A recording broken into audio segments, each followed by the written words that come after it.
The 2021 Bali earthquake struck at 3:18 local time when people were still sleeping on the 15th of October, 2021. It resulted in 3 deaths and 73 more injured, despite having a body wave magnitude of 5.1.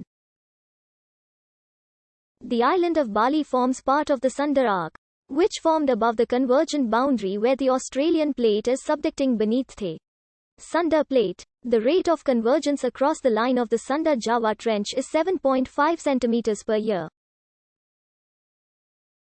Eastwards from Bali, the Sunda Arc is also being thrust over the Bali and Flores back arc basins on a series of south-dipping thrusts. Focal mechanisms for earthquakes near Bali are dominantly thrust sense on both the subduction interface and the system of thrust faults to the north.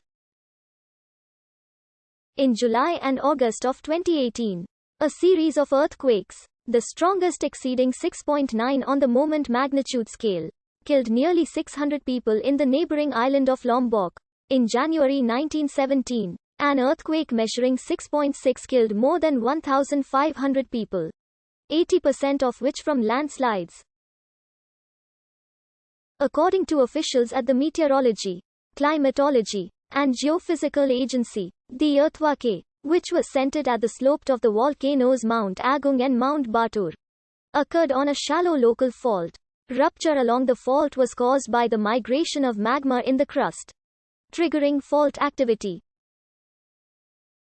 The BMKG has ruled out the Flores back arc thrust fault as the source of the quake due to the strike-slip focal mechanism indicated by the seismological data. Instrumental seismic intensities measured by the BMKG suggest the quake only caused light shaking in Bali, but was felt as far as Lombok.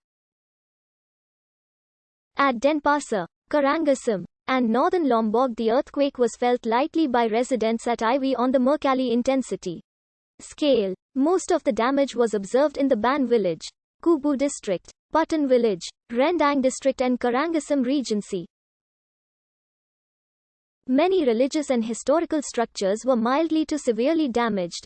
3 people were confirmed dead, one of them being a 3-year-old girl who was hit by falling debris. The other 2 deaths were from a landslide. 73 people were injured, suffering head injuries or broken bones. Most of the injured were treated at the Kubu Pratamar and Karangasem hospitals where they were discharged. 3 remained hospitalized for their serious injuries. At least 762 buildings were damaged, 101 of which were religious.